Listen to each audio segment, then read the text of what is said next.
Icône du disco glamour et pionnier de la French Touch, Céron a fait battre le pouls de plusieurs générations depuis son premier tube, Love in C Minor, sorti en 1976.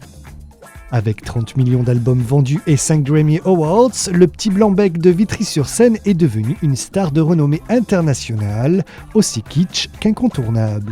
Nous avons eu le privilège de le rencontrer chez lui à Paris pour parler de son retour à ses premiers amours, l'afrobeat, matérialisé par un premier EP baptisé Afro.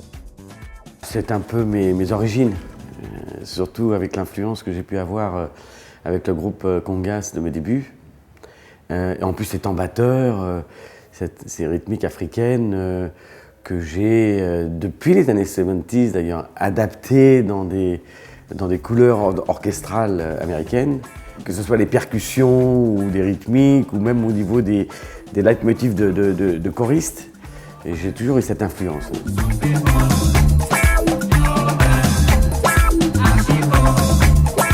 Les retrouvailles de Céron avec les studios sont marquées par 2 featuring de marque, Manu Dibango et Tony Allen, qui ont respectivement participé au titre Funk Makossa et Second Chance. Tous les deux sont inclus dans l'EP Afro qui préfigure un nouvel album. Ce sont les 2 titres de l'album qui doit sortir pour l'été qui sont le plus marqués dans cette influence. L'album est un peu plus pop et là je me suis fait plaisir de faire 2 titres de ce que j'aime profondément, quoi. C'est le manager de Manu Dibango qui est venu me voir, donc j'ai été flatté en premier lieu puisque j'aime beaucoup Manu, que j'ai croisé quelques fois durant cette longue carrière. J'ai fait « Oh, je ne pensais pas être à la hauteur ».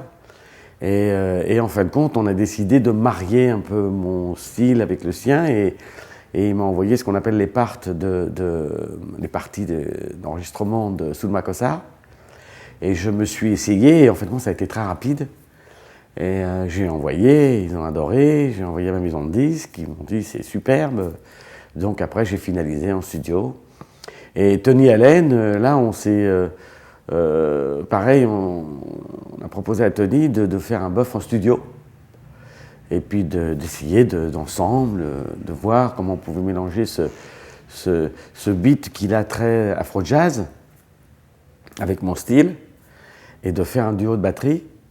Et ça s'est fait assez rapidement. On l'a fait en live d'ailleurs sur scène dans un festival à Nancy, je crois que c'était le 8 octobre. On l'a fait en live, en public et c'était magnifique. Ce premier EP nous permet de patienter chaudement avant la sortie de l'album qui réserve quelques surprises de taille. Il y a beaucoup de collaborations, il y a beaucoup de featuring importants. Je ne peux pas tout vous citer. Tony Allen déjà, Aloe Black, Chiesa, Breakbut, il y a pas mal de collaborations. Ouais. Et je suis assez fier aussi de cet album parce que j'ai eu la chance d'avoir, c'est un album live qui est joué, que ce soit les guitaristes, les bassistes, les claviers sont des gens très puissants, très talentueux, qui sont de Los Angeles, et toutes les voix sont à un niveau que je crois que je n'ai jamais eu dans les albums précédents encore.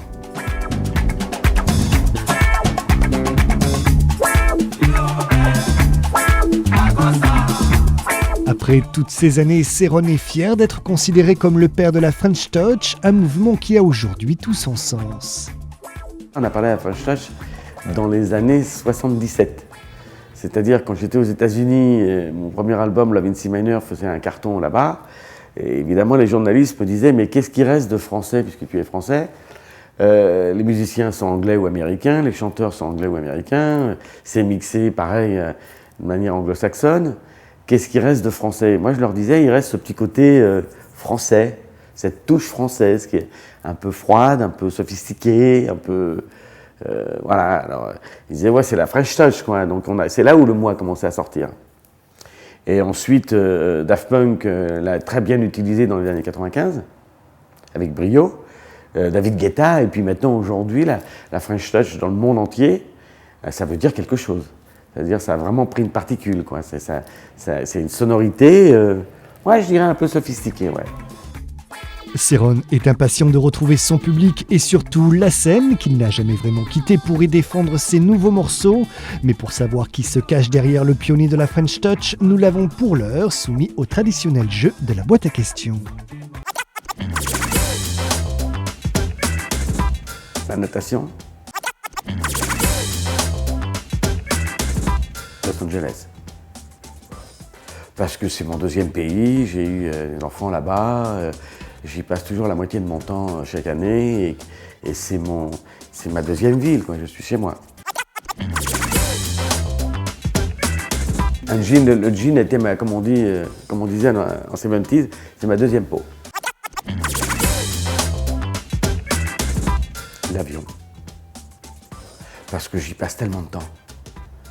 Je prends au moins 3-4 fois minimum l'avion par mois quand je ne suis pas en tournée et que j'adore partir d'un pays, me retrouver aussi rapidement dans un autre pays comme ça.